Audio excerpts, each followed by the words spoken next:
The saying goes that most countries have armies. In Pakistan, it is the army that has a country. Look, Farid,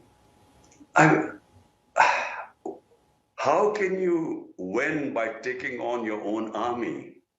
I mean, even if you win, it's a Pyrrhic victory. The country loses. I mean, Pakistan needs a powerful army. All you have to do is look around the Muslim world and just look at the devastation that is going on there. So I am a firm believer that the country needs a strong defense and needs to be able to defend itself as it did in the war on terror. Because, we got ourselves into a mess and 80,000 Pakistanis died and the army gave great sacrifices. The problem right now is, first, let me just correct you. I never had a problem with the army. I worked knowing that they were entrenched. The army has been it's a fact of 75 years, the army has had 3 times they have ruled directly through martial laws. I mean, last 60 years, half has been ruled by the army and the half by the 2 families, Bhuttos and Sharifs. So I was working with them. I was working with General Bajwa. What happened when he decided to switch horses and abandon me and topple my government? I still am not sure. I'm still not sure of his motives. One of them he had struck a deal with the current prime minister for his extension. But I never knew what happened.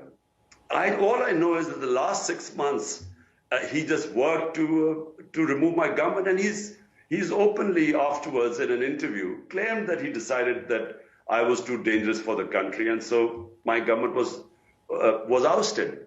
Since then, all I have said is that the solution to Pakistan's problems are in free and fair elections, because that's the only thing that would bring political stability in this country. And without political stability, our economy has just tanked. We now are in a worse situation than Sri Lanka was. I mean, Pakistan has never had the economy in such a tailspin as it is right now. The only way you can bring the economic stability is through political stability, which will come through elections. That's all I've been saying.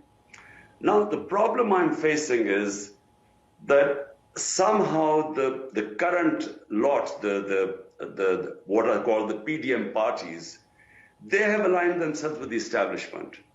And they have convinced the establishment that if there are elections, they are going to lose, which is a fact. Now, in order to keep me out, the whole democratic system is being dismantled. So when